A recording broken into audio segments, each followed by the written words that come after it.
오늘 사도행전 강의 18번째 시간입니다. 하나님 중심적 삶에서만 제자가 될 수 있다. 이런 제목으로 말씀 나누도록 하겠습니다. 하나님 창세전에 우리를 택하셨다. 에베소서 1장 3절 이하에 보면 4절 5절에 이렇게 나오죠. 왜 택하셨느냐? 자녀 삼으시려고. 이게 하나님의 의도예요. 하나님께서 창세전에 자녀 삼으시려고 우리에게 택하셔서 독생자를 보내셔서 구원해 내시죠. 이러한 관계를 구약에서부터 보면 언약 관계다 이렇게 말할 수 있어요. 언약을 맺으셔서 우리를 하나님과의 온전한 관계로 초청하시는 거죠. 언약은 관계적 개념이라고 할 수 있거든요. 2주 전에 우리가 나눴던 것처럼 이 언약의 개념에서 3가지 관계를 볼 수 있다 그랬어요. 첫째는 하나님이 우리 하나님이 되어주시는 거예요. 하나님이 되어주시겠다는 거예요, 그냥. 그래서 우리는 그의 백성이 되고, 또 두 번째로는 하나님이 우리 아빠가 되어주시겠다. 아빠 노릇해 주시겠다. 우리는 그의 자녀로 입양된 거죠. 세 번째, 하나님이 우리의 남편이 되어주신 거죠. 우리는 그의 신부가 된 거고요. 이것은 전적인 주님의 은혜로만 된 것입니다. 은혜로 시작한 것이죠. 우리가 하나님 아들이 자녀가 될 만한 그러한 능력이 있어서 그렇게 된 게 아니지요. 전적인 하나님의 은혜로 그렇게 된 것이지요. 우리는 이 언약 아래에서 하나님이 우리 하나님이 되신다면 우리는 그분의 통치 안에 적극적으로 들어가야 돼요. 그렇죠? 또 하나님이 우리 아버지라면 우리는 그 하나님의 신실한 사랑 안에 거하는 것이 우리가 얼마나 중요한지 몰라요. 또 부부간의 관계로 묘사된 이 관계에서 가장 중요한 개념은 사랑이죠. 하나님이 나를 먼저 사랑하셨고 또 우리로 하나님을 사랑하는 관계에 있기를 원하시잖아요.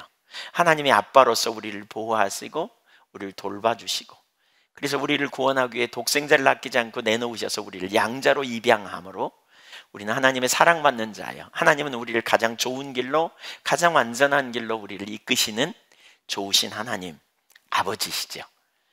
먼저 사랑하셨고 또 우리로 하나님을 사랑하는, 특별히 성자 예수 그리스도와의 친밀한 사랑의 부부간의 관계로, 그리스도가 신랑이고 우리가 신부되는 이 관계로, 사랑의 관계, 그래서 나누어지지 않는 한 마음으로 하나님을 사랑하는 가운데 우리가 있어야 되는 것이지요.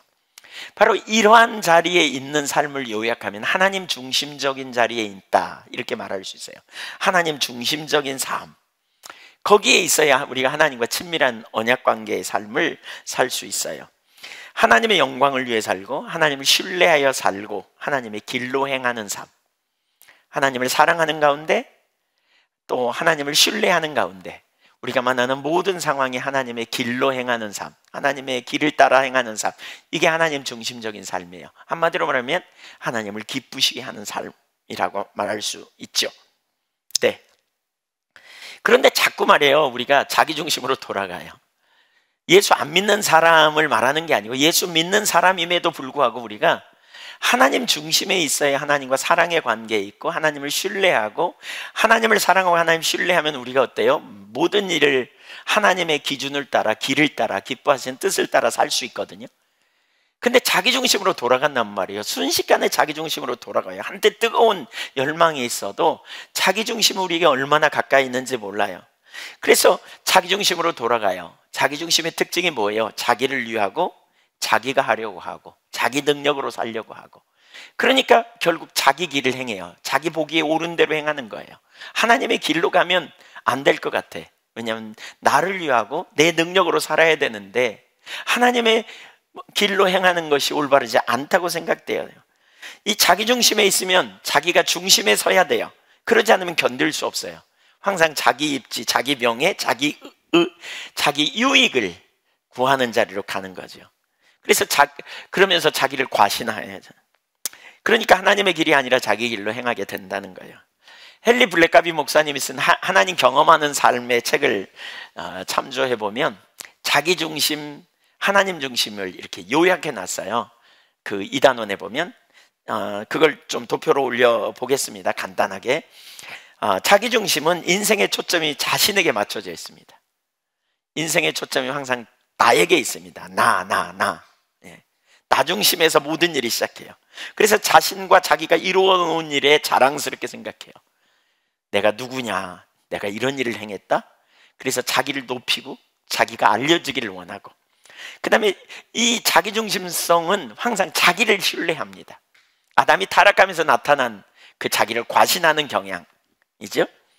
또 자신과 자신의 능력을 의존하며 살아갑니다. 예, 우리가 그리스도인으로 살지 못하고 능력 있는 삶을 못 사는 이유는 우리의 초점이 여기 있기 때문에 그래요. 자기와 자기의 능력에 의존한, 자기를 세우고 높입니다. 또 세상의 방식에 받아들여지기를 바랍니다. 세상의 방식은 자기중심이거든요. 지난주에 우리 나눴죠. 3M, 머니, 마켓, 미. 시장에서 돈 많이 벌어갖고 나를 위해서 돈 많이 벌려고 하는 의식, 이런 자기중심적인 삶, 이게 세상적 방식이죠. 사람의 입장에서 환경을 바라봅니다. 항상 자기 입장에서 바라보는 거예요. 내 관점으로, 내 소견에 이렇게 나가는 거죠. 이기적이고 평범한 생활이에요. 왜냐하면 항상 자기중심이니까 이타적이지 않아요. 남을 위한 삶, 이웃사랑 불가능해요.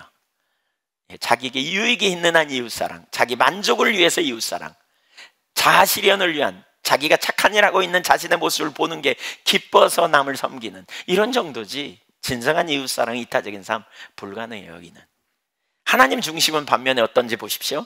하나님을 신뢰합니다. 하나님을 신뢰합니다. 여러분, 우리는 십자가를 보십시오. 십자가가 뭘 가르쳐요? 너 죄인이야, 네 힘으로 구원받을 수 없어. 그래서 누가 봤어? 하나님이 내신 처방 예수 그리스도가 오셔서. 우리가 구원받는 건 우리 자원이 아니에요. 구원받은 이후에도 우리는 우리의 능력으로 사는 게 아니에요.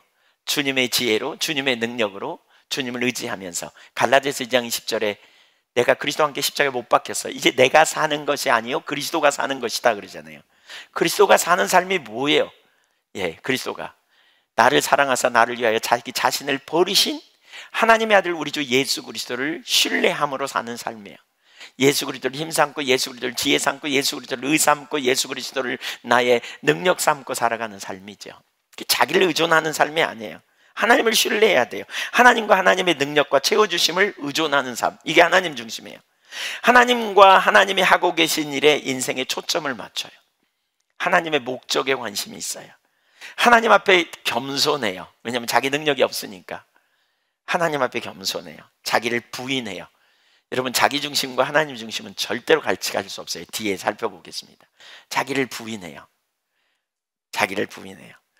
하나님의 나라와 그의 의를 먼저 구해요. 먼저 구해요. 하나님의 나라가 관점이에요. 내가 아니고 하나님이니까. 자기를 부인하지 않고 자기 중심적인 삶을 사는 삶은 어떻다고요? 나를 위해 내가 하는 삶, 여기에 중심이 있다니까요. 그래서 내 영광을 구해요. 그러니까 그러면서 누구 능력으로 산다고요? 내 능력 갖고 내 영광을 구하며 내 방법으로 사는 삶, 이게 자기중심적인 삶이라는 거죠. 자기중심. 근데 하나님 중심적인 삶은요, 하나님의 능력을 의지해요. 이런 사람은 하나님께 자신의 삶을 맡겨요. 그러면서 하나님의 영광을 위해 살아요. 왜? 그 삶이 우리의 삶의 가장 완전한 삶인 걸 알아요. 그러면서 하나님의 길로 행해요. 그렇게 따라가다가 문제가 생겨요. 주님의 길을 따라가면 분명히 세상적으로 문제가 올 것 같아. 근데 그때 자기 문제, 자기 입지, 자기 생명, 자기 미래는 하나님께 맡겨버리기 때문에 하나님의 길로 따라가는 게 하나도 어렵지 않아요. 그리고 하나님의 나라와 통치를 먼저 구하는 거죠. 그래서 하나님의 입장에서 보고 거룩하고 경건한 생활을 살아요. 간단하게 살폈어요. 뒤에 더 자세히 나올 거예요. 우리가 신앙생활을 하면서도 하나님 중심에 있지 않으면 철저히 실패합니다. 여러분, 마태복음 7장 21절에 이런 표현 하잖아요. 나더러 주여 주여 하는 자마다 천국에 갈 것이 아니요 내 아버지의 뜻대로 행하는 자라 할지니라. 아시죠? 우리가 우리의 능력으로 주님의 뜻대로 살 수 있는 능력이 있어요, 없어요? 별로 안 해본 사람이 할 수 있다고 생각해요. 할 수 있다고 생각하고 좀 남보다 잘하면 우월의식과 자부심을 가져요. 교만 떨어요. 사실 우리 힘으로 살 수 있는 능력이 없어요. 우리가 하나님의 뜻대로 살 수 있는 능력은 어디 있느냐? 철저한 항복이에요. 내가 해봤더니 안 되더라. 그래서 나는 누가 필요하다? 예수님이 나를 위해 오셨구나. 이렇게 구원받은 이후에도 계속해서 나는 그분의 은혜가 필요하다. 주님의 은혜 없이는 안 된다. 그래서 은혜를 힘입어 살아가는 거죠. 은혜를 힘입어. 하나님 중심에 있어야 사실 하나님의 뜻대로 행하는 삶이 되지, 자기 중심에 있으면 자기 능력을 과신하고 자기 영광을 구하는데 하나님의 뜻대로 행하는 삶 불가능해요. 우리가 다 입술로 예수님을 주님이라고 부르지만 다를 수 있다는 거예요. 다를 수 있다는 거예요. 서로. 오히려 실제로 하나님의 길로 행하지 못하고 이론으로 알고는 있지만 실제로는 살지 못하고 하나님의 길로 행하지 못해요. 오히려 하나님을 대적해요. 오늘 본문이 그걸 보여줘요. 복음을 전하려는 사도들과 오늘 본문은 복음 전파를 막으려는 유대 종교 지도자들 이야기로 오늘 본문이 나눠져 있죠. 예루살렘에 복음이 증거되고요, 놀라운 치유가 거기 일어났어요. 5장 16절 한번 볼까요? 5장 16절 시작. 예루살렘 부근의 수많은 사람들도 모여 병든 사람과 더러운 귀신에게 괴로움 받는 사람을 데리고 와서 다 나음을 받으니라. 예루살렘에 놀라운 일이 벌어졌어요. 성전 미문에 안진뱅이가 치유된 이후에 정말 많은 사람들이 치유된 거예요. 성전에서 그런 일이 일어난 거예요. 성전에서 복음을 전하라고 했거든요. 그러니까 그들이 성전에서 혹은 솔로몬 행각에서, 성전 안에 있는 솔로몬 행각에서 복음을 전했어요. 가르쳤어요. 그러니까 거기에 놀라운 치유가 일어난 거예요. 엄청난 일이 일어난 거예요. 그러면 이 일을 가장 기뻐해야 될 사람이 누굽니까? 누구보다도 메시아를 기다리고 하나님 나라를 기다려온 유대 종교 지도자들이어야 돼요. 자타가 공인하는 하나님의 사람들, 그들이 제일 먼저 기뻤어야 돼요. 근데 그들은 기뻐하지 않고요, 오히려 시기가 가득했다 이렇게 말하고 있어요. 17절 18절을 읽어보겠습니다. 대제사장들과 그와 함께 있는 사람, 즉 사두개인의 당파가 다 마음에 시기가 가득하여 일어나서 사도들을 잡아다가 옥에 가두었더니, 여기 시기가 가득하여, 이 말을 원어를 보면 시기로 충만했다 그 말입니다. 시기가 그들을 사로잡았다. 시기로 가득 찼어요. 여러분 가만히 생각해 보세요. 성경에요, 사도행전 4장 31절에 사도들은 성령으로 충만했거든요. 사도들은 성령으로 충만했습니다. 그런데 5장 3절에 보면 아나니아와 삽비라는 사단으로 충만했습니다. 그리고 유대 종교 지도자들은 지금 시기로 충만합니다. 그들은 다 하나님을 믿는 사람들이고요, 그들은 하나님 나라를 기다렸고 메시아를 기다렸던 사람들입니다. 근데 어떤 사람은 성령으로 충만했고 어떤 사람은 사탄이 충만했고 시기로 충만했다. 뭐가 문제일까요? 사실 자기 중심, 하나님 중심입니다. 뒤에 쭉 보겠지만, 특별히 유대 종교 지도자들이 그러면 안 되지요. 그렇죠? 그들은 제사를 집리하고 하나님께 의해 세워졌다고 말하는 대제사장인데, 율법에 보면 뭡니까? 제사장의 역할은 율법을 가르치는 사람들입니다. 말라기 2장 6절에 보면 내 제사장은 지식이 있어야 되겠고, 그래서 다트 체험적인 지식이 있어야, 제사장들이 지식이 있어야, 하나님을 올바로 알아야 그들을, 모든 사람들을 하나님의 길로 이끌어야 될 사람들인데, 그런데 그들 중에 대제사장 시기가 충만했다. 얼마나 심각합니까? 우리가 예수님 신앙생활 교회에 나오고 있다 그래도요, 우리도 모르는 순간에 전혀 엉터리로 우리가 신앙생활 할 수 있다는 거 아세요? 저는 가끔 이런 얘기를 듣습니다. 교회 다니는 거 신앙생활 하는 사람들이 이렇게 말합니다. 그런 사람 중에 이렇게 말합니다. 잘 들으십시오. 여러분 중에도 있는지 몰라요. 꼭 그렇게 믿어야 되나요? 요즘 광신자들이 많아요. 이렇게 말합니다. 물론 진짜 광신자도 있습니다. 비정상적인, 자기 생각에 옳은 대로. 그러나 여러분 보십시오. 광신자라는 개념이 뭔지 가만히 생각해 보세요. 그런 분들은 꼭 사도행전을 한번 읽어보세요. 사도들이 어떻게 행했는지. 오늘 우리가 읽어가는 본문의 내용에 사도들은 완전히 그런 눈으로 보면 광신자입니다. 정말 이상한 사람들입니다. 정말 이해할 수 없는 사람들입니다. 근데 그들은 그렇게 삽니다. 그리고 성경은 그들이 성령 충만한 사람들이라고 말합니다. 무엇이 문제인지 우리는 생각해 봐야 합니다. 적당히 신앙생활하고 적당히 살아가는 게 올바른 신앙인가? 우리 정직하게 대면해 봐야 됩니다.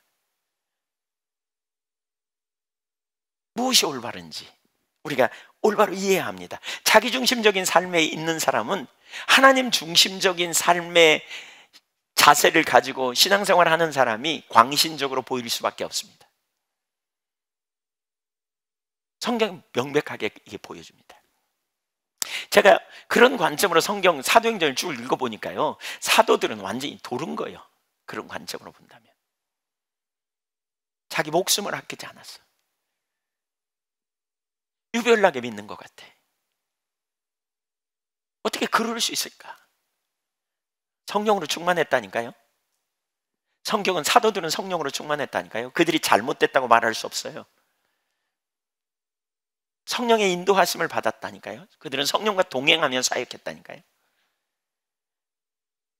어떻게 그들이 그럴 수 있는가를 우리가 볼 필요가 있어요. 시기로 충만한 이 자기중심적인 자리에 있었던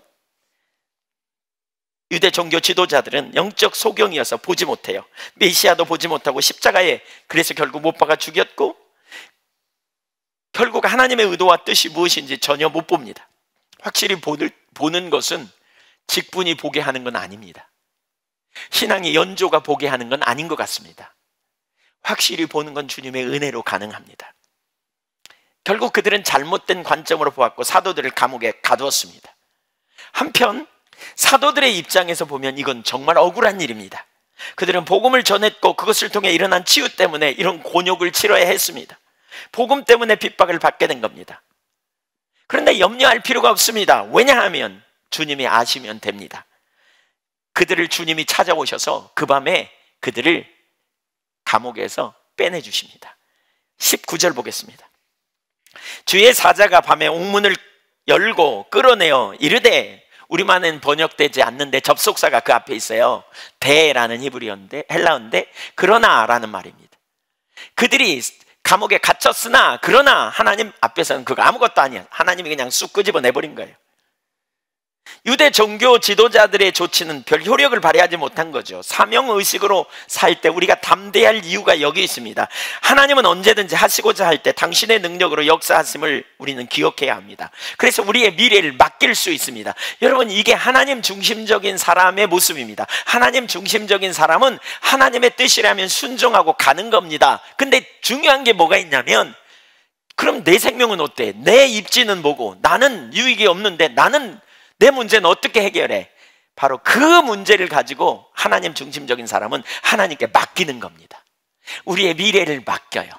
가장 좋은 길로, 우리를 사랑하시잖아요. 최선의 길로 가장 전제하시잖아요. 모르심이 없어요. 능력이 있잖아요. 가장 완전한 길로 우리를 이끄실 걸 신뢰하고 우리의 미래를 맡기는 거예요. 내가 내 삶을 경영하는 것이 아니라, 자기중심적인 사람은 자기가 자기를 위해 살면서 자기 인생을 경영합니다. 그러나 하나님 중심적인 사람은 하나님께 맡깁니다. 십자가에서 죄인된 나를 살리기 위해 자기 자신을 버리신 하나님의 아들, 그 사랑의 주님이 내 미래를 책임지시고 인도하시겠다는 거예요. 그래서 그 주님께 맡기기 때문에 하나님의 뜻을 쫓아 기꺼이 하나님의 길로 행하는 것입니다. 5장 20절도 보겠습니다. 옥에서 이끌어낸 여호와의 사자가 이렇게 말합니다. 같이 읽죠. 가서 성전에 서서 이 생명의 말씀을 다 백성에게 말하라. 자, 여기 보세요. 하나님 뜻 명백해요. 우선 가래요. 가라 그러잖아요. 가라. 어디로 가래요? 복음 전하는 사명을 계속하라, 이런 의미입니다. 복음 전하는 사명을 계속해라, 그 말입니다. 네가 맡은 사명 계속해. 회방 염려하지 말고, 그거 핍박 염려하지 말고 계속해. 그러죠? 그 다음에 성전에 서서, 서서라는 단어는 헬라어 의미로 너희는 굳게 서라, 이런 뜻입니다. 어디로 가라고요? 성전으로 가래요. 그들은 성전에서 2번이나 이전에 잡혀온 경험이 있기 때문에 성전에 가는 게 쉽지 않을 수도 있어요. 근데 주님은 분명하게 성전으로 가래요. 가서 굳세게 복음을 전하라, 이렇게 말합니다. 그 다음에 뭐라 그래요? 성전에 가서 뭐 하래요? 백성들에게 모든 생명의 말씀을 전하라. 생명의 말씀, 모든 생명의 말씀, 바꿔 말하면 주 예수 그리스도를 통한 영생을 얻을 진리를 선포하라, 이 말입니다. 매우 단호하고 분명해집니다. 이것이 사도들의 소명이었고 초대교회의 사명이었습니다. 핍박이 있음에도 불구하고 그리 가라는 거예요. 하나님의 말씀이에요. 자, 여기서 한번 생각해 보시죠. 여러분 같으면 어떻게 하겠어요? 여러분 같으면 가면요 2번이나 잡혔다니까요. 다른 데도 아니고 성전으로 가래요. 어쩌면 이 구절을 이렇게 해석할 수도 있어요. 우리가 다른 데서 가서 하면 안 될까? 가면 잡힐 텐데. 아니, 성전으로 가라 그랬잖아. 그럼 성전으로 가야 되겠네. 하나님이 지금 가라는 건 아니다. 지금 즉시 가라 이 말은 아니잖아. 핍박이 왔는데 지금 막 핍박이 저들이 우리를 죽이려고 막 이렇게 돼 있을 때 가면 벌집을 쑤시는 거야. 그러니까 좀 이따 가는 게 어떨까? 이렇게 생각할 수 있어요, 없어요? 예, 그럴 것 같아요. 저는 이제 자기중심이 꽤 발달된 사람이거든요. 제가 이런 머리 잘 굴립니다. 그 때문에 참 애통해 합니다만 이렇게 생각할 수 있어요. 얼마든지. 네. 왜? 내 생명, 내 안위를 생각한다면 꼭 개죽음 할 필요 없잖아. 우리 이러다가 잡히면 죽음인데, 타로 가면 죽음인데 이럴 필요 없잖아. 좀 숨어 있다가 좀 이런 시기를 넘기고 가면 되지 않겠어? 그래, 그 말이 옳은 것 같아. 이렇게 할 수도 있잖아요.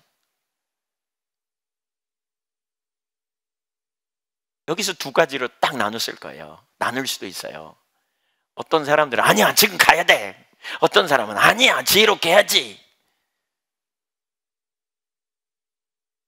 자기중심적인 자리에 있다면 항상 자기를 생각하기 때문에 자기 입지, 자기 생명, 자기 안전, 그렇죠? 자기 미래를 생각하기 때문에 항상 자기 관점에서 접근을 해요. 그리고 그런 관점에 있다 보면 막 유난스럽게 막 지금 가야 되네 막 이런 사람들이 미워. 너네 유난 떨지 마라, 광신자네 막 이렇게 말할 수 있어요. 너네만 믿냐 막 이렇게 말할 수도 있어요. 그렇다면 누가 옳아요? 사도들을 보죠. 사도들은 어떻게 했는가? 21절을 보세요. 21절 앞부분 보겠습니다. 시작. 그들이 듣고 새벽에 성전에 들어가서 가르치더니, 그들이 감옥에서 언제 나왔다고요? 밤에 나왔어요. 근데 언제 들어갔어요? 새벽에 성전에 갔어요. 지체하지 않고 간 거예요. 그냥 날 받자마자 간 거예요. 그냥. 우리말 성경에 번역되지 않은 대라는 단어가 여기도 또 있어요. 그래서라고 번역되는 접속사. 그래서 그 말씀을 듣자마자, 감옥에서 이끌려 나와서 주님 말씀하신 말을 듣자마자, 그래서 새벽에 갔다. 너무나 당연하게 갔다. 이렇게 지금 말하고 있는 거예요. 그들은 이런 토론하지 않았어요. 이런 논의하지 않았다는 거예요. 그들은 모두 하나님 중심적이었어요. 그래서 조금 더 갈등이나 주저함 없이 당연히 나갔다는 거예요. 새벽에. 그리고 가르치기 시작했어요. 가만히 보세요. 그들은 말씀 앞에 순종하여 죽음을 초월했습니다. 자신들의 안전을 초월합니다. 자신들의 미래가 어떻게 될지 조금도 염려하지 않고 그들은 나갔습니다. 어떻게 그럴 수 있었을까요? 이게 바로 하나님 중심에 있는 사람의 모습입니다. 하나님 중심에 있는 사람은 하나님을 압니다. 은혜로 구원받은 걸 아는 거죠. 그리고 자기를 구원하신 것처럼 모든 사람을 구원하기 원하시는 하나님을 마음을 알았어요. 자신들에게 그 일을 하도록 부르심도 알았어요. 그래서 그 일, 곧 복음 전하는 일에 자신의 삶을 우선순위로 드렸어요. 근데 우선순위로 드리되 이들은 먼저 뭐가 돼 있었냐면 하나님을 알았어요. 자기들을 사랑하시고 자기들을 구원해 주셔서 독생자를 아끼지 않고 내놓으심을 알았어요. 그 하나님이 자기들을 가장 선하고 완전한 길로 인도할 걸 알았어요. 자기들은 영원한 하늘나라의 생명이 있음을 알았어요. 자기는 이 땅에서의 삶이 전부가 아니라 영원한 나라에 갈 것을 알았어요. 그래서 이 땅에서 주님과 동행하는 삶이 최고의 축복인 걸 알았어요. 그러다가 이런 위험, 이런 어려움, 이런 문제가 생길 때는 어떻게 하려고? 바로 그 문제를 이미 처리한 거예요. 어떻게 해요? 나를 사랑하사 나를 위해 자기 자신을 버리신 하나님의 아들을 신뢰하는 믿음 안에서 그 독생자를 아끼지 않으신 하늘 아버지가 우리를 가장 좋은 길로 인도하시고, 필요한 순간에 능력을 부어주시고, 필요한 순간에 우리를 감옥에 갇히면 건져내시고, 죽음에서도 건져내실 능력이 있으며, 하나님이 가장 완전하게 우리 삶을 인도해 내실 것을 알았기 때문에 그래요. 그래서 자기의 미래를 하나님께 맡기는 거예요. 맡기는 거예요. 이 일이 정리되는 거예요. 하나님 중심적인 사람은 자기로부터 출발하지 않는다니까요. 왜? 하나님께 능력이 있음을 알고 하나님을 사랑하고 하나님을 신뢰하기 때문에 하나님께 내 미래를 맡기는 사람이 맡겨. 하나님께 여러분의 미래를 맡길 수 있습니까? 맡겼다가 또 혹시 찾아오는 거 아니에요? 또? 네. 맡겨요. 맡기면 어떻게 해요? 위험한 상황이 있어도 건져내시고, 감옥에 가도 빼내시고, 돌봐주시고, 또 인도에게 내실 거고, 이걸 아는 거예요. 이걸 아는 거예요. 자기가 내려지면요, 여러분, 하나님 뜻 찾는 거 아주 쉽습니다. 왜 우리가 하나님의 뜻을 잘 모르는 줄 아세요? 항상 자기 입지, 자기 생명, 자기 입장에서 생각하기 때문에 하나님의 생명, 하나님의 길, 하나님의 영광이 안 보이는 거예요. 분별이 안 돼. 안 보여. 그들은 하나님 알아서 생명까지, 자신의 삶을 우선적으로 하나님의 복음 전하는 일에 들이대 자신의 입지와 생명까지도 주님 손에 맡긴 거예요. 그들이 유업을 받았을 때 기도하는 장면이 사도행전 4장 29절에 나오거든요. 거기 이렇게 기도해요. 주여, 이제도 그들의 유업함을 굽어보시옵고. 딱 하나예요. 저들의 유업함을 보시지요, 주님. 더 이상 기도하지 않아요. 그 자신들에 대해서. 뭘 기도해요? 복음 담대히 전하게 해주세요. 이런 기도하지 않아요? 능력 부어주세요. 복음 전하게. 이 기도하지 않아요? 하나예요. 하나님 아시면 된다. 하나님 살펴보시면 된다. 왜? 그 하나님이 나를 내버려 둘 리 없다. 그 하나님이 우리를 그냥 둘 리 없다. 그들은 믿음의 확신이 있었어요. 어떤 확신이요? 자기의 미래를 하나님이 가장 선하게 완전하게 이끄실 것을 신뢰한 거예요. 여러분, 하나님 중심적인 자리에 있는 사람은 이게 정리된 사람이에요. 나의 갈 길 다가도록 인도하신다. 여호와는 나의 목자시다. 그분이 나의 필요를 채우신다. 그분이 나에게 생명이시다. 그분은 나에게 가장 좋은 길을 예비하고 계신다. 믿으십니까?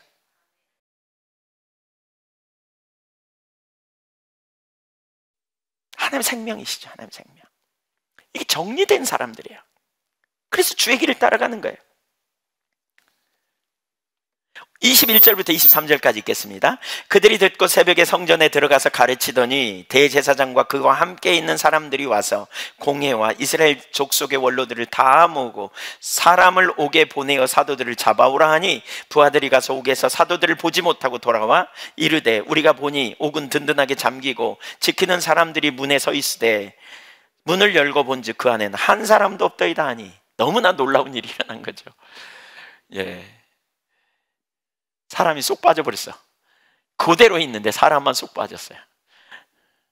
영인가? 아니에요. 하나님 능력으로 그렇게 했어요. 지키는 사람도 있고 문도 잠겨 있고 그 지키는 사람도 전혀 눈치 못 채. 안에 사람이 있나 없나. 근데 쏙 빠져나왔어요. 누가 하신 거예요? 하나님이 하신 거예요. 사도들을 감옥에 가다 두고 별 문제 없다고 생각했던 유대 종교 지도자들은 사내들인 소집하고 그들을 신문하기 위해 사람들을 데려오라고 했지만 하나님의 행하심을 전혀 못 본 거죠. 알 수 없어요. 자기중심적인 자리에 있으면요, 여러분 영적인 눈이 분별력이 가려워서 하나님의 행하심을 못 봅니다.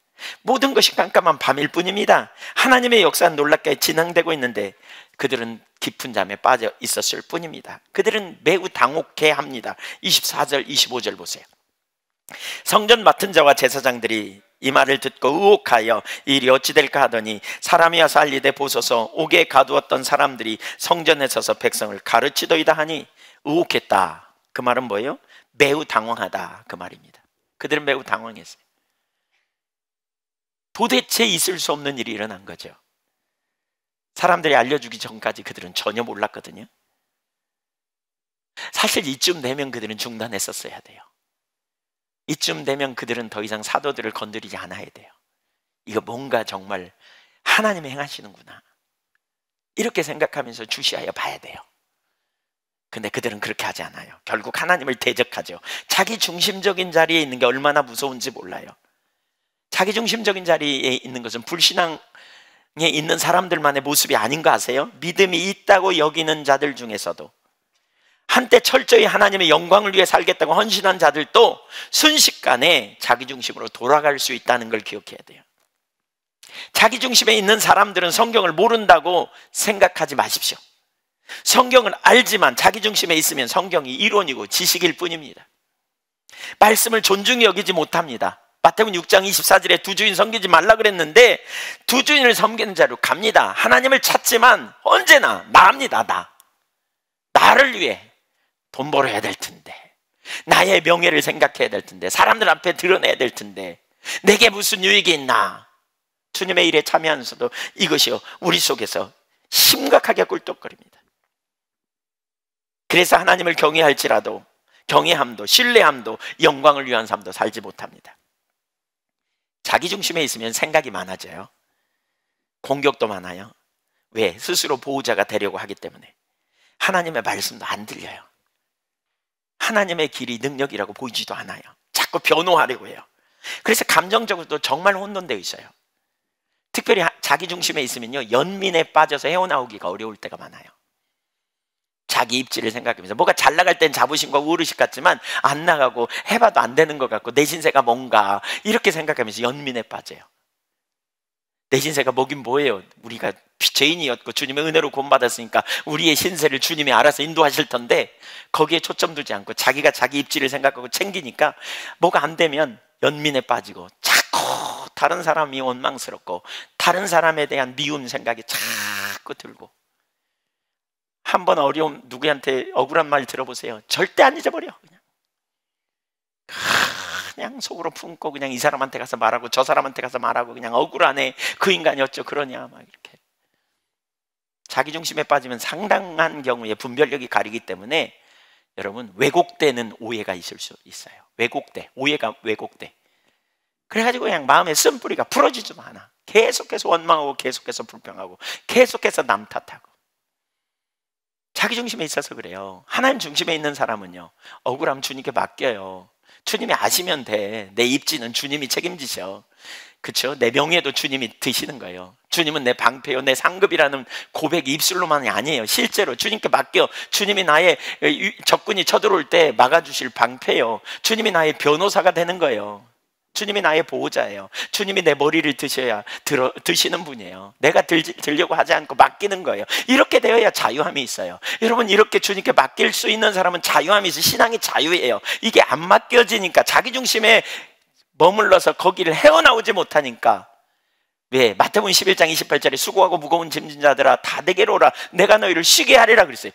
어떻게 쉬어요? 주님께 맡겨야 쉬지. 무거운 짐을 가지고 와서 주님께 맡겨야 쉬어. 근데 못 맡겨. 자기중심이니까 내가 이 문제를 풀어야 되겠다는 거예요. 주님의 도움을 좀 얻어갖고 어떻게든지 내가 내 입지를 세우고 어떻게든지 내 명예를 세우고 어떻게든지 내 앞날을 개척하고 어떻게든지 내 능력으로 살고.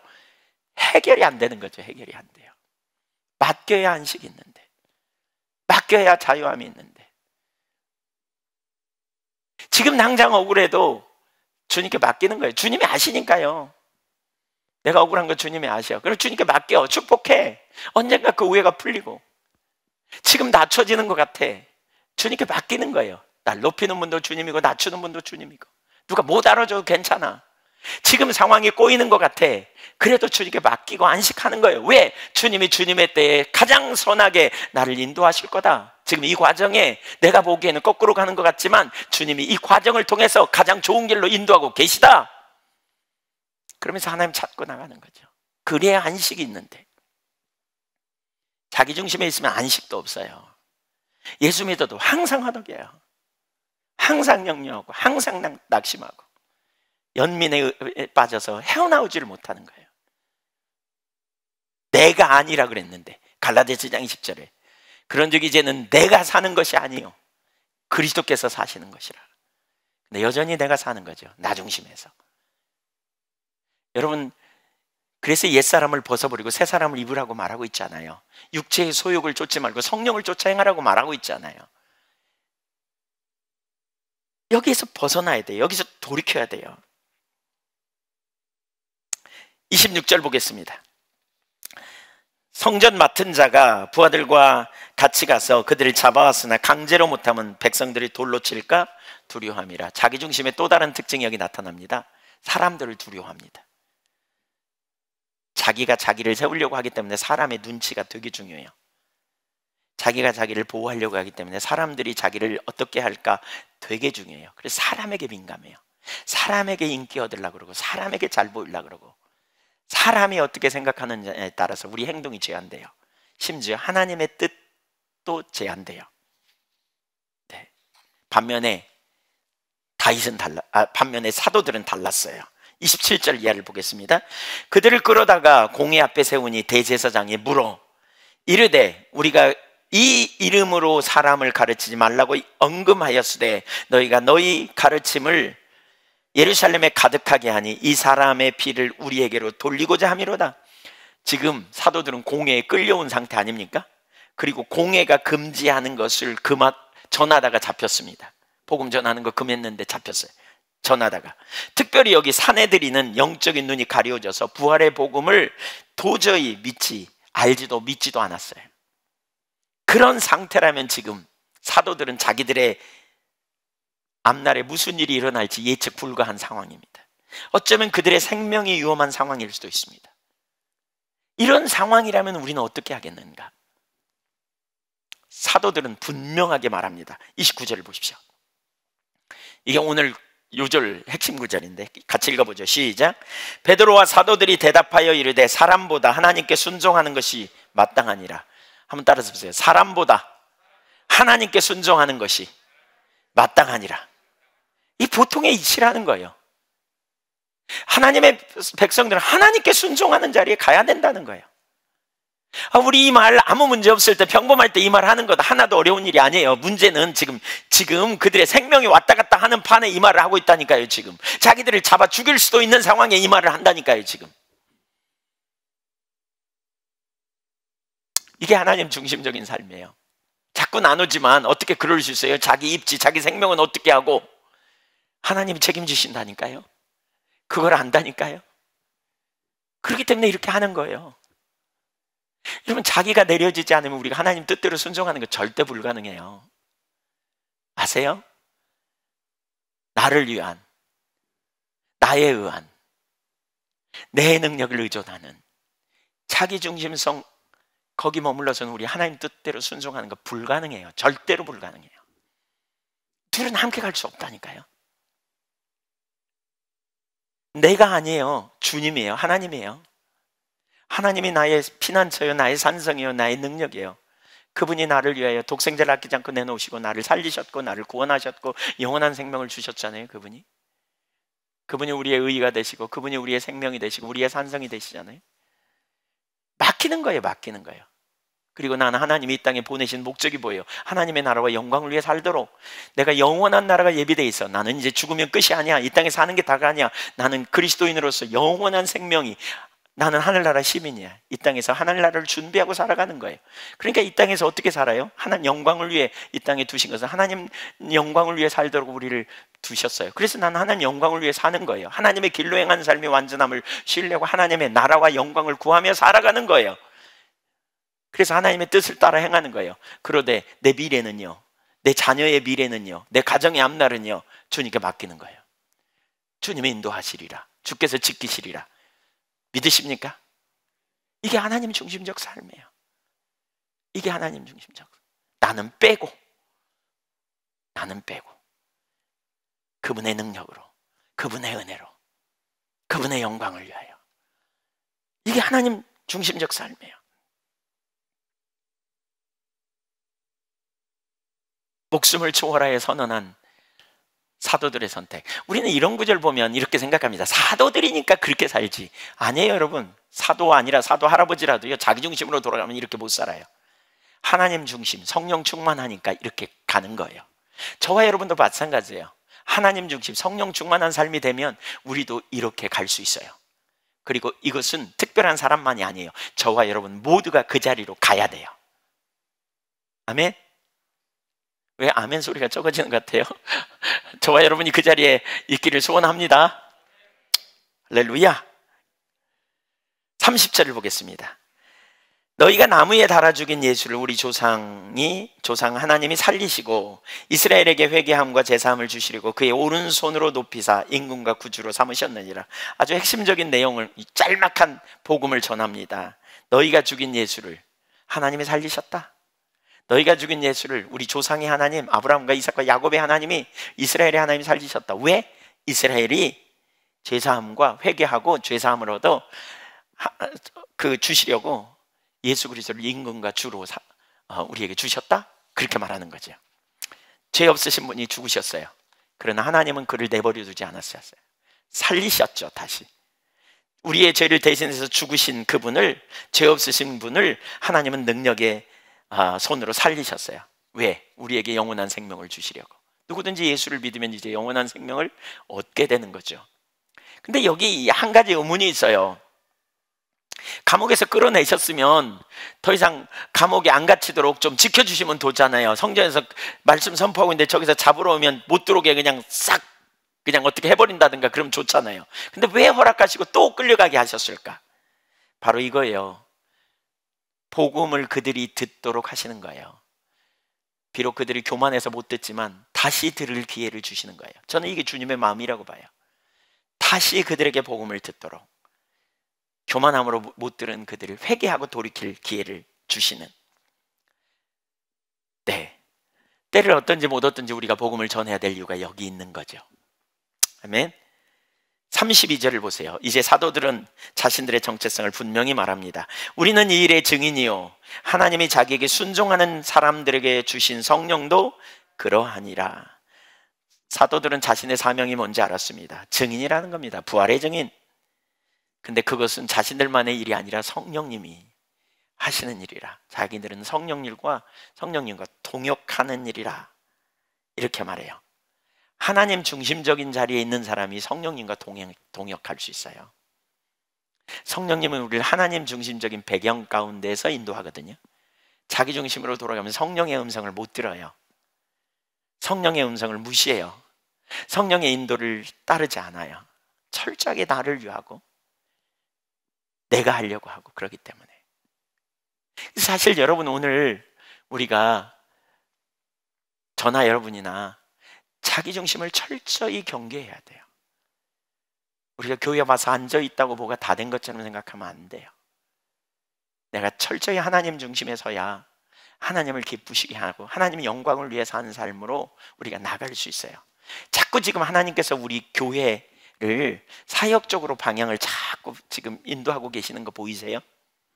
요양원도 그렇고 학교도 그렇고 캠퍼스 사역도 그렇고 선교도 그렇고 자꾸 다양한 방면에, 전주에 그러한 그 캠퍼스 그 선교센터를 세워서 일을 하는 것도 그렇고, 다 자기 중심에 있으면 못합니다. 안 됩니다. 하나님 중심에 있어야 이 일을 담아낼 수 있습니다.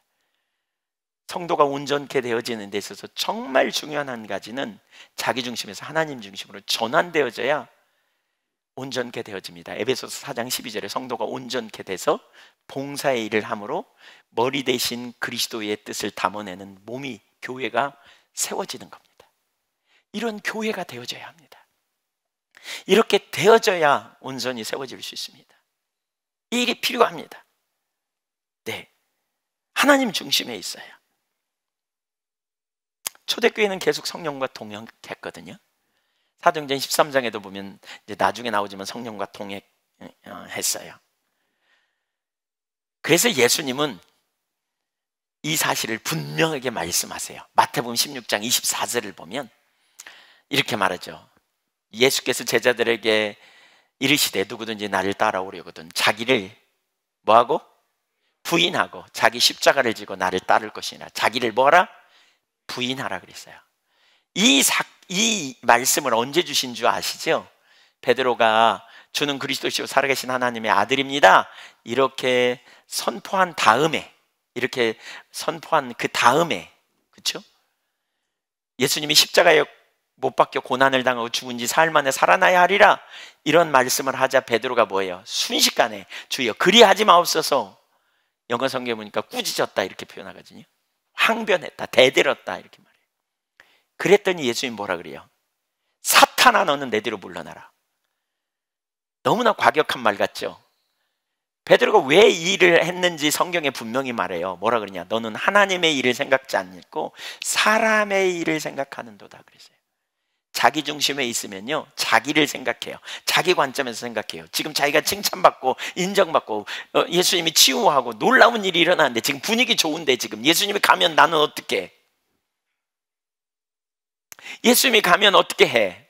우리는 자기 중심적인 자리에서 생각한 거예요. 여러분, 자기 중심적 뒤에 사단이 있다는 거 아세요? 그걸 통해서 원수마귀가 회방한다는 거 아세요? 에베소서 2장 1절에 보면 이런 표현이 있어요. 허물과 죄로 죽었던 너희를 살리셨도다. 그러면서 2절에 뭐라 그래요? 그때에는 너희가 세상 풍속을 쫓고 그랬어요. 그 말은 세상적 가치관을 따르는 거예요. 그 시대에 유행하는 가치관. 근데 그 뒤에 누가 있다고요? 이게 자기중심입니다. 그 뒤에 누가 있다고요? 공중의 권세 잡은 자가 있다는 거예요. 그래서 마음과 육체에 원하는 욕망을 따라감으로 결국 진노의 자녀가 되었다. 이게 3절 아닙니까? 그래서 긍휼에 풍성하신 하나님이 그 큰 사랑으로 독생자를 보내셔서 우리가 예수 그리스도로 말미암아 구원받은 자다. 그러니까 십자가에 우리가 자기중심적인 삶은 옛 자아의 삶이에요. 옛 자아의 삶. 우리가 하나님 중심적인 삶을 살아야 돼요.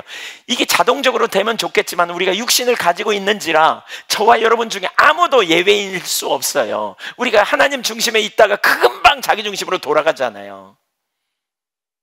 연합해야지 그러면 연합하자, 할렐루야, 주님의 일이 이루어지면 축하합니다, 이렇게 막 했다가 금방, 그럼 나는 그렇게 해서 내게 돌아오는 대가는 뭔데? 금방 이렇게 돌아갑니다. 금방. 그럼 금방 연합이고 뭐고예요? 주님의 뜻이 이루어지기를 원합니다. 그리고는 금방 내가 그렇게 헌신하면 주님이 나에게 복 주나? 자꾸 기복주의적인 계산을 가지고 순종하면 복 받을 수 있나? 헌신하면 복 줄까? 맨날 이렇게 머리를 굴리고 있으니 진정한 헌신, 진정한 나눔, 진정한 섬김이 어떻게 가능하겠느냐는 거예요. 이웃사랑이 어떻게 가능하겠느냐는 거예요. 나를 기쁘게 하는 그런 자리에 머물러 있는데 어떻게 하나님의 영광을 위한 삶이 가능하겠느냐는 거예요.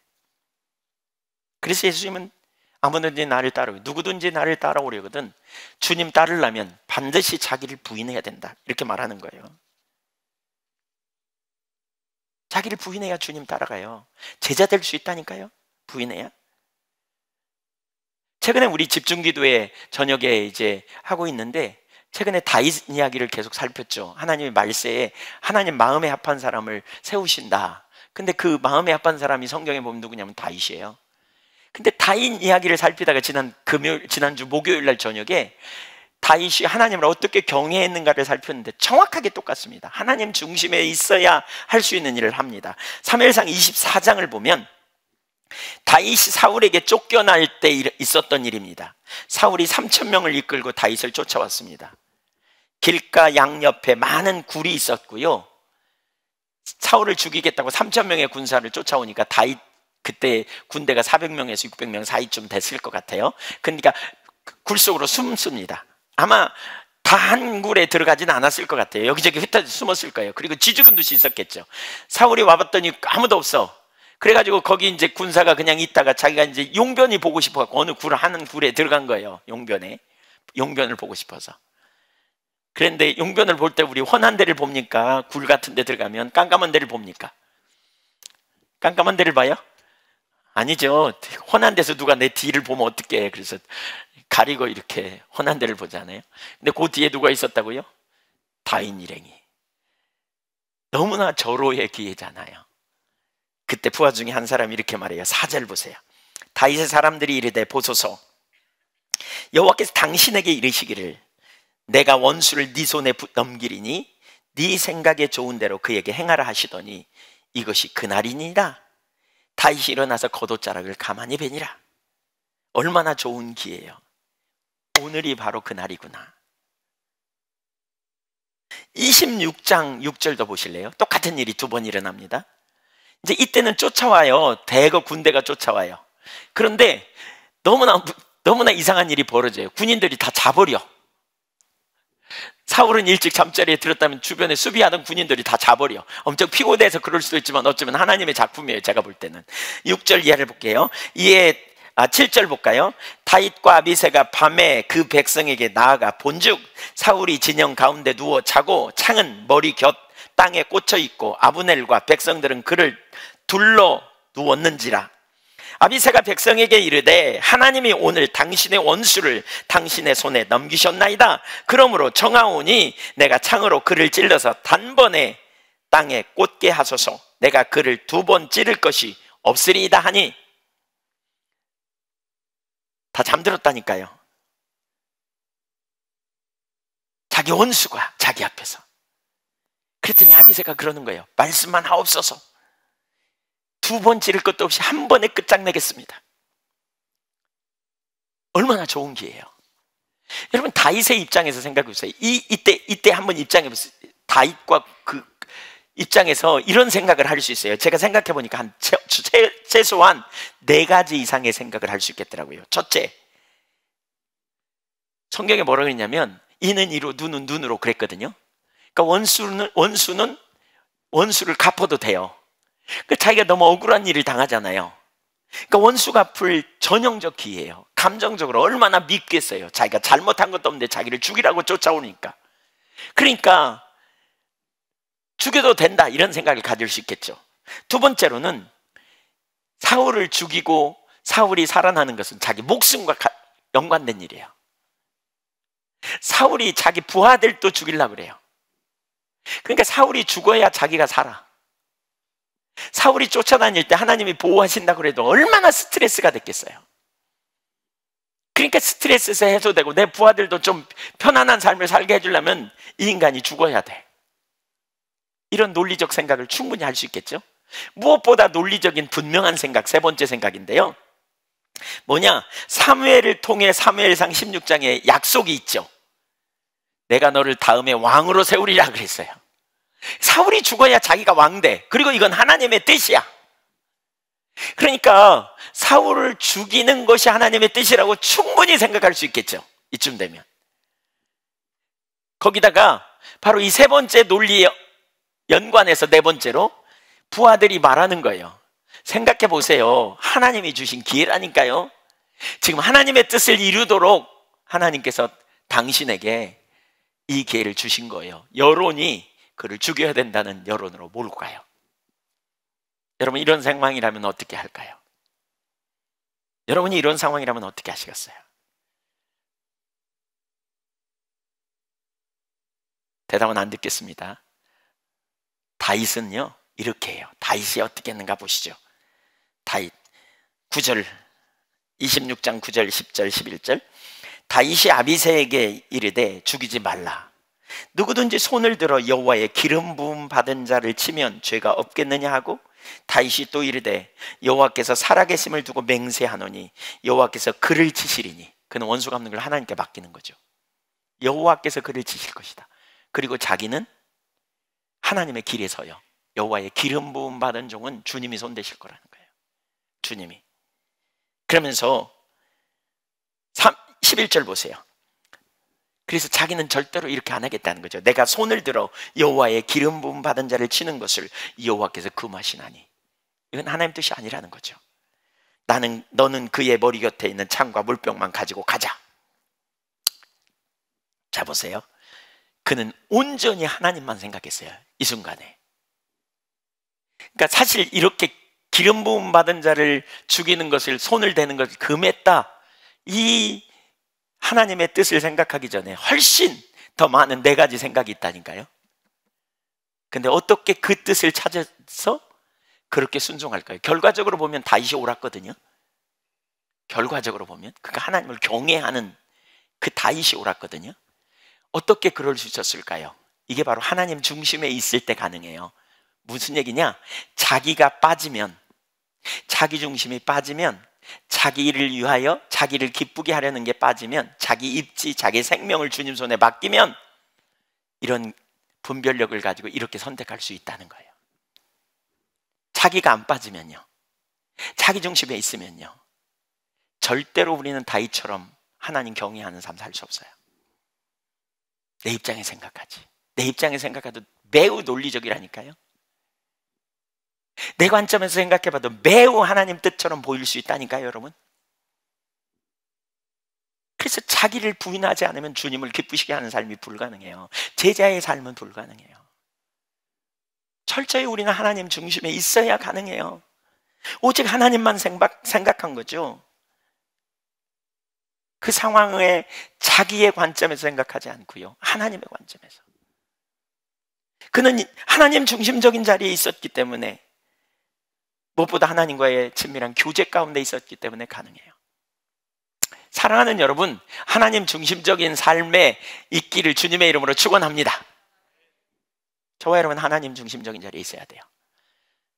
그렇다면 이제 결론임의 핵심인데, 우리 어떻게 해야 되는가요? 우리가 예수 믿고 있다고 다 하나님 중심에 있지 않아요. 제가 저를 경험해봐도요, 너무나 자주 자기중심적인 자리에 갑니다.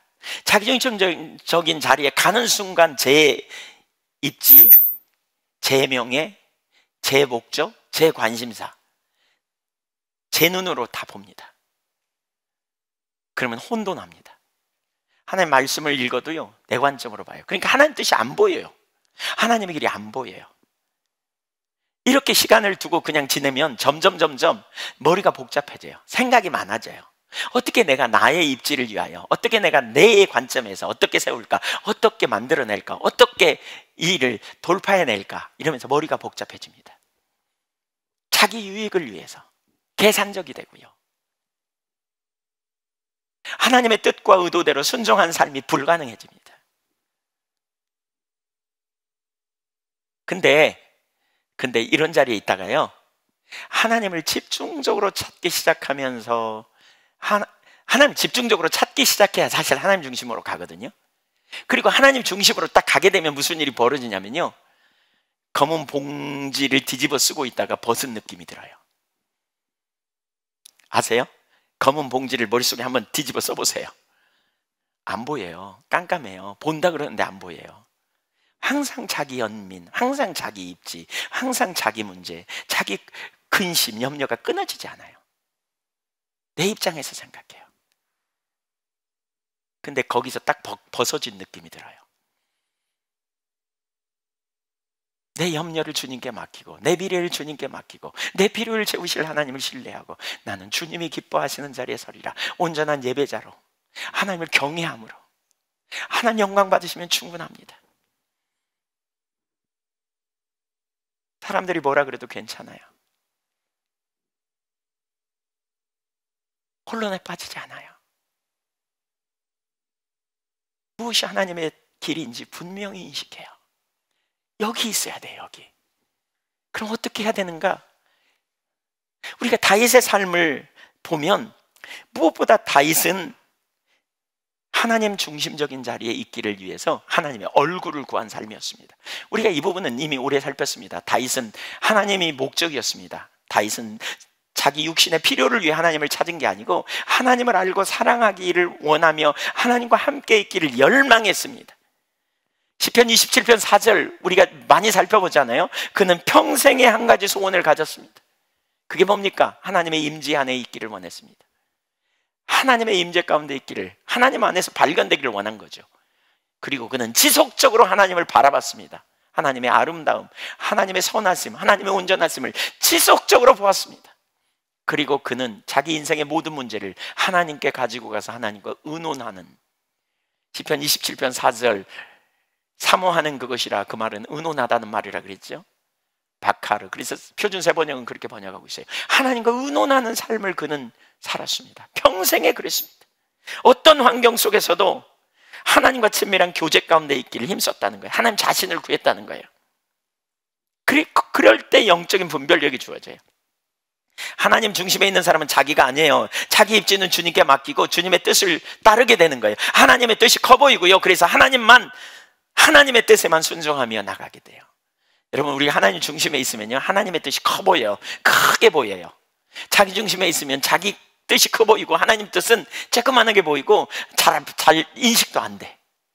하나님 중심에 있으면 하나님의 뜻이 우리 가운데 확 보여요. 뭐가 하나님의 길인지 확 보여요. 그래서 순종이 쉬워요.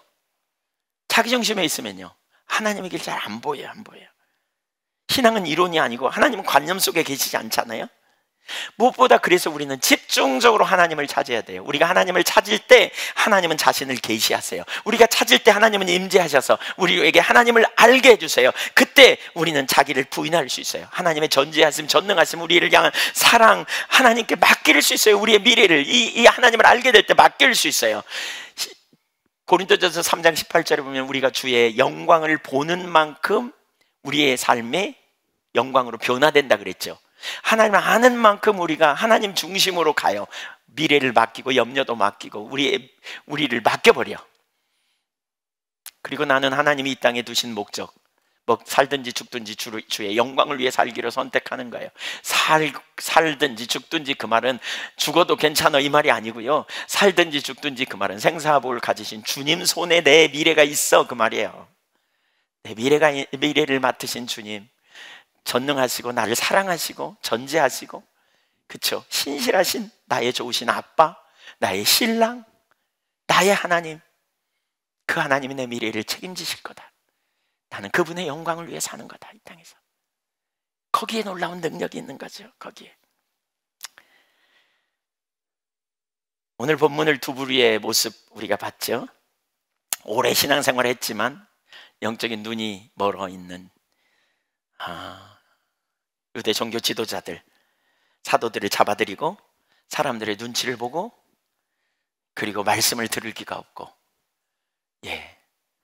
반면에 사도들 감옥에 갇혀도 나와서 또 말씀에 순종하고 담대하며 자기 입지를 생각하지 않고 생명까지도 두려워하지 않고 하나님의 뜻을 따라 경외함으로 순종하는, 소명의식으로 충만한, 성령과 동행하는, 이 두 사람의 차이는 자기를 부인하고 주님과 동행하느냐, 자기중심으로 살아가느냐의 차이라고 볼 수 있어요. 자기중심은 자기를 위한, 한번 따라해주세요. 자기를 위한, 자기에 의한.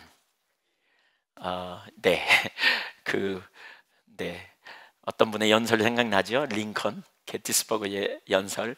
국민은 국민에 의한, 국민을 위한. 자기에 의한, 자기를 위한. 자기중심성은 자기를 위한 삶이에요. 이것이 내려져야 돼요. 그럴 때 우리는 뭐예요? 하나님을 위한, 하나님에 의한 이 삶. 그래서 집중적으로 하나님 찾아야 돼요. 하나님 찾아야 돼요. 하나님 찾을 때 한 가지 팁을 나누면요, 그러더라고요. 내가 자기중심적인 모습이 보이잖아요. 막 나를 기쁘게 하려고 하고, 막 내가 내 뜻대로 살려고 하고, 또 막 내 입지에서 뭔가 막 판단이 올라오고, 그러면 여러분 그걸 집중적으로 회개해야 돼요. 여러분이 어떤 행동을 하느냐 안 하느냐와 상관없이 자기중심적인 생각, 오늘 설교를 들으면서 자기중심적인 게 뭔지 알았을 거예요. 내 중심이 막 나에게 소리를 내요. 생각을 내고 감정을 내고 막 이런 게 나와요. 막 억울하냐? 너 너무 억울하지? 막 이런 생각이 올라와요. 하나님께 맡겼는데. 염려가 막 올라와요. 하나님께 맡겼는데 뭐 염려예요? 주님이 하실 건데. 이런 생각이 올라올 때마다 거기 끌려가서 염려하지 말고요, 이 부분을 가지고 회개하시는 거예요. 하나님, 저 이렇게 안 살고 싶은데 제가 자꾸 거기 끌려간다고, 저를 용서해달라고, 애통하면서 저에게 은혜를 부어달라고, 저 하나님 중심적인 삶, 하나님, 제가 하나님께 맡긴다고, 하나님 제 억울함을 회복시키는 분도 하나님이라고, 제가 저를 변호하지 않겠다고, 내가 나를 보호하며 살지 않겠다고, 내가 나를 방어하려고 안 살겠다고. 자기를 변호하려고 하다가요, 우리가 거짓말도 막 해요. 자기를 보호하려고 하다가 막 거짓말도 나오는 거예요. 이건 부정적인 측면인데 거기까지 가면 더 많이 회개되지만, 그 전에 말이에요, 내 입지에서, 내 관점에서 자꾸 뭔가 생각나고 뭔가 자꾸 올라오면 그 뿌리부터 회개하는 거예요. 하나님, 저를 용서해 달라고, 저 이렇게 안 살고 싶다고, 저는 하나님 영광을 위해 살기를 원하고, 하나님을 제 힘 삼았다고, 용서해 달라고, 제게 은혜를 부어 달라고, 이런 생각이 제 속에서 나오지도 못하도록 하나님 은혜를 부어달라고, 저를 긍휼히 여겨달라고, 하나님, 저 하나님이 필요하다고 집중해서 하나님 찾으세요. 집중해서. 여러분에게 올라오는 생각을 그냥 무심코 방치하지 마세요. 우리 자기 중심이 끊임없이 내는 생각이 있거든요. 왜 그 사람은 너한테 그렇게 했대? 막 이런 생각이 올라오잖아요. 생각해보고 억울하면, 아유, 그 별인간 다 있네, 막 이렇게 나온단 말이에요. 뭐 생각해보고 억울한 데까지 갈 수는 있어요. 근데 그 다음에 뭐예요? 하나님께 맡겨. 그래요. 하나님이 하시면 되지요. 축복합니다. 그리고 나는 주님의 은혜를 구한다고 찾으셔야 돼요. 네. 자기를 위하여 자꾸 시기가 올라오거나 선을 넘잖아요. 선을 넘어. 하나님 안 기뻐하는 나를 위한 자기중심적인 방향으로 자꾸 선을 넘어. 근데 이 생각을 놔두면 하나님 중심에 있다가도 자기중심으로 쏜살같이 끌려갑니다. 이걸 놔두면, 이 생각을 방치하면 금방 자기중심으로 돌아가 버립니다. 그러니까 그걸 회개하고요, 하나님 앞에 애통하며 은혜를 구하셔야 돼요. 하나님은 우리를 사랑하세요. 하나님은 우리를 위한 위대한 계획을 갖고 계세요. 저와 여러분을 위해. 믿으십니까? 네. 하나님은 우리를 통해서 이루실 일을 여러분 기대하십니까? 사실 저는 주님이 주님의 교회를 세우신다고, 예한교회를 세우시겠다고 약속하실 때 이 영역이 전환되지 않고는 세워질 수 없다고 봐요. 분명하게. 저도 자기중심으로 많이 돌아가요. 그래서 엉뚱한 짓 해요. 엉뚱한 생각도 하고요. 근데 검은 봉지를 뒤집어 쓴 것처럼 몰라. 그리고 막 엉뚱한 말을 해요. 제가 제 아내한테 막 엉뚱한 말을 해요. 누구는 왜 그런가 몰라 막 이러면서. 근데 그 왜 그런가 몰라에 저한테 잘못하면 그러더라고요. 섭섭해.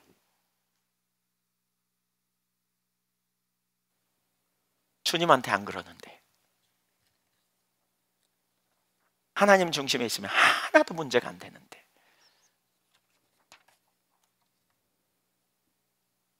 섭섭함이 안 없어져 여기서. 원망하는 마음이 안 없어져 여기서.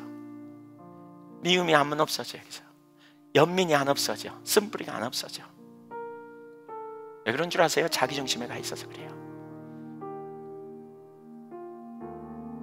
하나님은 우리를 위해 예비하신 엄청난 은혜가 있어요. 그분이 우리 아빠세요. 그분이 여러분의 신랑이에요. 누가 그리스도에게서 뺏을 수가 있어요? 아무도 못 뺏어요. 주님이 여러분의 보호자가 되시겠다 그러잖아요. 주님이 여러분의 상급이 되시겠다 그러잖아요. 주님이 여러분의 의와 지혜와 거룩함과 방패와 영원한 능력이 되시겠다 그러잖아요. 자기중심에 있는 삶, 오늘 말씀을 듣고 합당하지 않다면 우리 회개하고 돌이키면 좋겠어요. 같이 기도하죠. 비춰진 대로 간절히 우리 하나님 앞에 회개할 부분 있으면 회개하십시오. 여러분 안에 있는 감정을 그냥 방치하지 마십시오. 여러분 안에 올라온 생각 그냥 방치하지 마십시오. 여러분 그거 전심으로 회개하면 여러분의 옛차를 십자가에 끌고 가서 못 박는 겁니다. 그게 여러분의 연민, 여러분의 억울함, 여러분의 사람에 대한 어떻게 해볼까 막 이런 생각, 하나님 도저히 않은 인본주의적인 생각들 끌고 가십시오. 지금 그렇게 안 살겠다고 선포하십시오. 그리고 주님 저 이렇게 안 살고 싶다고, 저 주님이 필요하다고, 주님 임재해달라고, 주님 은혜를 부어달라고 우리 같이 한번 기도하겠습니다.